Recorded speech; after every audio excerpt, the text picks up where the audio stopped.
स्वर्गीय राजमाता सिंधिया विमानतल के लोकार्पण के अवसर पर हमारे महामहिम राज्यपाल माननीय मंगूभाई पटेल जी, हमारे अपने यशस्वी नागरिक उड्डयन मंत्री माननीय सिंधिया जी, विधानसभा अध्यक्ष माननीय नरेंद्र सिंह जी तोमर जी, लगातार प्रवास के कारण मेरा गला थोड़ा ऐसा लग रहा है कि मुझे अब अपनी बात कम शब्दों में और कम समय में ही पूरा करना है, लेकिन सबका भाव भी है और मेरी भूमिका भी है। पूरा मंच सबको प्रणाम करते हुए जोरदार तालियां बजाएं समूचे अतिथियों के लिए। और आज का दिन कई कारणों से बहुत विशेष है।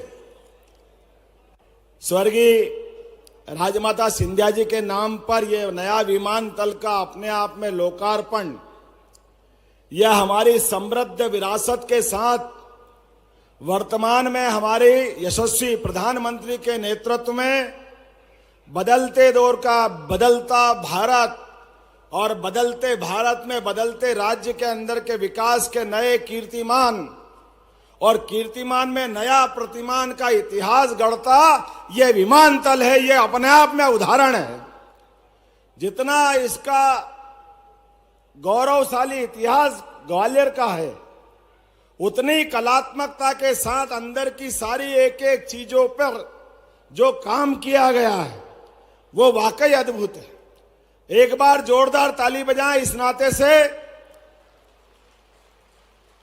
कि राजमाता जी के जीवन का जो उनने अपने जीवन की एक धारा बनाई थी, जो उनका व्यक्तित्व था, उसके आधार पर और आज एक और सुखद संयोग है, विकास के मामले में स्वर्गीय श्रीमंत माधवराव सिंधिया जी का भी नाम पूरे देश में अत्यंत सम्मान से लिया जाता है। एक बार उनको भी हम स्मरण कर रहे हैं। और माननीय सिंधिया जी ने कहा है, मुझे भी मजा आता है इतिहास की बात करने में। ग्वालियर घराना माननीय हम सब जानते श्रीमंत शिवाजीराव महाराज साहब के समय संकल्प उनने लिया, बाजीराव जी ने कदम बढ़ाए, लेकिन मुगलों से चट्टान की तरह मुकाबला करने के लिए सदैव ग्वालियर घराना यहां से अपनी भूमिका अदा करता रहा। उस कठिन काल में भी एक नहीं कई उदाहरण भरे पड़े हैं, जहां यहां के हमारे वीर रणबांकुरों ने, यहां की हमारी सेना ने जाकर के दिल्ली को भी धूल चटा करके अपनी ताकत का एहसास कराया है। यह हमारा हजारों साल का इतिहास। और यहां नहीं उस चुनौती के काल में जो बताया गया, एक एक मंदिरों के नाम लिए, एक एक स्थान की बात कही है जो इस एयरपोर्ट में दिखाई देती है, वो यहां से नहीं, यहां से लगा करके जहां तक हमारी उत्तर भारत की सीमाएं घूम रही है, जहां जहां हमारी इस रियासत से संबंध था, यहां से पहले उज्जैन राजधानी थी। उज्जैन के सभी बाबा महाकाल के मामले में एक बार जोरदार जयकारा लगाए, बोले महाकाल महाराज की। आज महाकाल का महालोक का पूरा परिसर जिस प्रकार से हम सब देख के आनंदित होते हैं, उसके केंद्र बिंदु में जो बाबा महाकाल का मंदिर है वो हमारे श्रीमंत महाज जी द्वारा निर्मित था। जोरदार अभिनंदन करें उस काल को लेकर के भी। और आज अद्भुत गौरव जुड़ रहा है, यहां विमानतल का लोकार्पण हो रहा है, उज्जैन के एयरपोर्ट की घोषणा हो रही है। जोरदार तालियां बजाएं माननीय सिंधिया जी के लिए। आज ही इसी स्थान पर यहां के बाद लगातार एक के बाद और विभाग के काम भी होंगे, लेकिन हवाई जहाज की बात रहे तो यशस्वी प्रधानमंत्री के नेतृत्व में हवाई चप्पल वालों को भी नहीं भूल सकते, गरीब को भी नहीं भूल सकते। सबको लेके चलने की सरकार यशस्वी प्रधानमंत्री की सरकार है और हमारी सरकार है। एक बार जोरदार तालियां बजा नरेंद्र मोदी जी के लिए। 10 साल से गरीब मजदूरों की जो मजदूरी की दर एक जैसी थी, हम उनको बढ़ा करके पहले अकुशल श्रमिकों की मासिक मजदूरी 1625 थी, उसे बढ़ाकर हम 11,450 करने की घोषणा कर रहे हैं यहीं से। अर्धकुशल की 1764 थी, उसको बढ़ाकर के 12,446 करने की यहीं से घोषणा कर रहे हैं।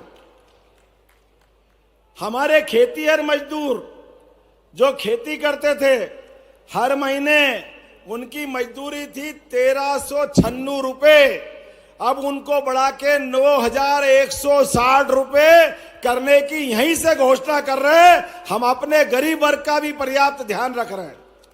और मजदूर वो नहीं जो पूरे महीने काम करे, मजदूर वो नहीं कि जो किसी न किसी के आश्रय पाकर के पूरे समय काम करे। अपना छोटा छोटा काम करने वाले लोग, आजकल तो अमेजॉन, समाचार पत्र घर घर पहुंचाने वाले हाकर, ऐसे गिग मजदूर माने जाते हैं। उन गिग मजदूरों के लिए जो छुट्टा पार्ट टाइम में काम करते हैं, वो बाद में काम छोड़ देते हैं, ऐसे या बाद में भी जीवन बदल सकते हैं, उन सबको भी संबल की योजना में ला करके सारा लाभ उनको भी दिया जाएगा। इसकी घोषणा भी अपनी सरकार कर रही है। जोरदार अभिनंदन करें उन मजदूरों के लिए भी। और इनके माध्यम से पहले दिव्यांगता के आधार पर, मृत्यु के आधार पर जो हम 1 लाख की सहायता देते थे, अब ऐसे मजदूरों के लिए भी 4 लाख की सहायता देने की घोषणा हमारी सरकार द्वारा की जा रही है। आज के बाद इस श्रेणी के भी कोई लोग कोई दुर्घटना में घायल हो जाए, काल के प्रवाह में परमात्मा के यहाँ कोई कारण से पहुंचे, हमारी सरकार संबल बनकर के उनके दुख में साथ खड़ी दिखाई देगी। मैं आज के इस अवसर पर, चूंकि हम यहाँ बात कर रहे हैं मजदूरों की, तो 50% लागत पर ई स्कूटर कोई मजदूर खरीदेगा, उसको भी 40,000 तक की निशुल्क मदद करने की घोषणा हमारी सरकार करती है।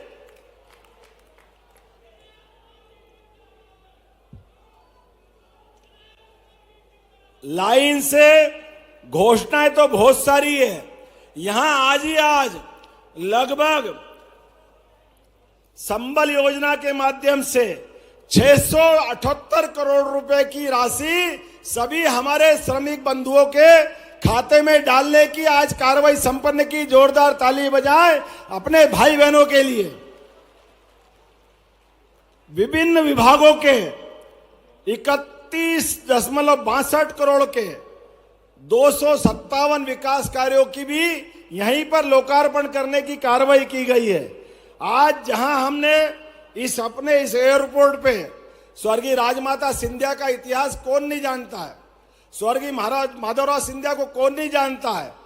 पहले 1971 में अगर भारतीय जनता पार्टी ने अपने कदम बढ़ाए तो पहली विजय जहां जहां मिली वो हमारा गुना, जहां स्वर्गीय माधवराव सिंधिया पहली बार जीते, भिंड स्वर्गीय राजमाता सिंधिया जी जीती, और ग्वालियर स्वर्गीय भारत रत्न अटल बिहारी वाजपेयी ने जनसंघ का झंडा फहराया था। ग्वालियर की धरती वो अद्वितीय धरती है जिसके आधार पर भारतीय जनता पार्टी ने, जैसे एयरपोर्ट धीरे धीरे बढ़ रहा है, ऐसे भारतीय जनता पार्टी जनसंघ के जमाने से धीरे धीरे जब बढ़ने लगी तो सबसे पहले आश्रय जहां मिला, ऐसी स्वर्गीय राजमाता सिंधिया जी का आश्रय मिला।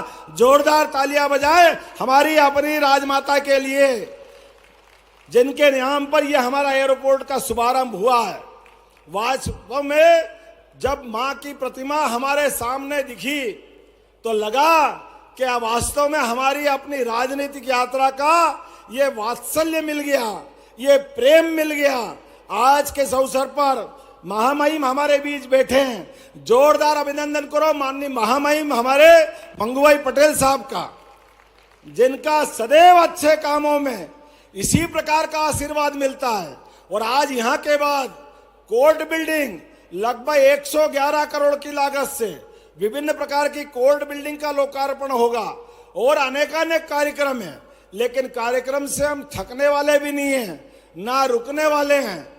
विकास के मामले में यशस्वी प्रधानमंत्री के नेतृत्व में गरीब से गरीब आदमी के जीवन में बदलाव लाकर हवाई चप्पल से हवाई जहाज तक जिस भी क्षेत्र में काम करना पड़े, काम की रफ्तार पिछड़ने नहीं देंगे।